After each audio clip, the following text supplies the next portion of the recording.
apporter dans le cadre de la loi Merci, travail. madame. La parole est à madame Annie Genevard. Merci, Monsieur le Président. Monsieur le Premier ministre, conçus dans les années 70 pour maintenir le lien des populations immigrées avec leur pays, les enseignements de langue et culture d'origine, les ELCO, ont progressivement dérivé. Ils sont aujourd'hui un outil de repli identitaire et parfois même, comme le dit le Haut Conseil de l'intégration, de véritables catéchismes islamiques.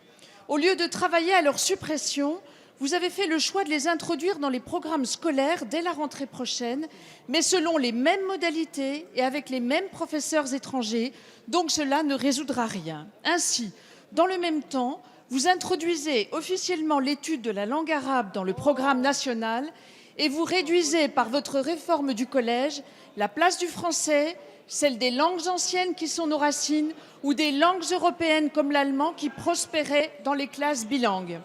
Donc cela, à coup sûr, divisera les Français. Pourquoi n'avez-vous pas le courage de dire aux familles que la réussite de leurs enfants passe d'abord par la maîtrise de la langue française, qui n'est pas, comme le dit votre circulaire de la prochaine rentrée, un langage parmi d'autres. S'il vous plaît.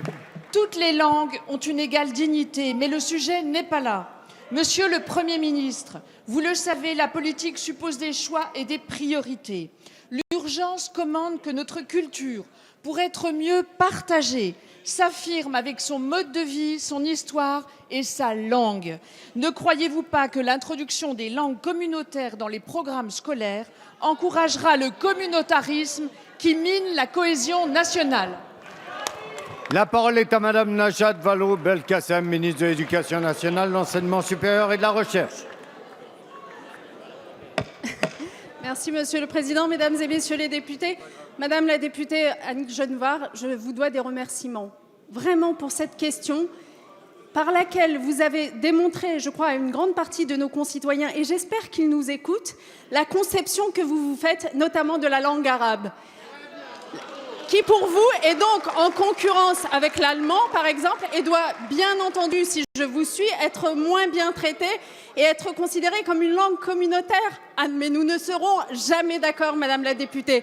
Moi, j'estime que dans notre pays, s'il y a bien une chose à faire, c'est diversifier les langues que les élèves apprennent à l'école, car toutes ces langues ont leur légitimité et leur intérêt. Et c'est la raison pour laquelle, dans la stratégie pour les langues vivantes que je développe à l'école, je fais en sorte qu'au-delà de l'anglais, nos élèves puissent avoir accès véritablement à de l'allemand, à de l'espagnol, à de l'italien, mais aussi à de l'arabe et à du chinois, et j'en suis fière.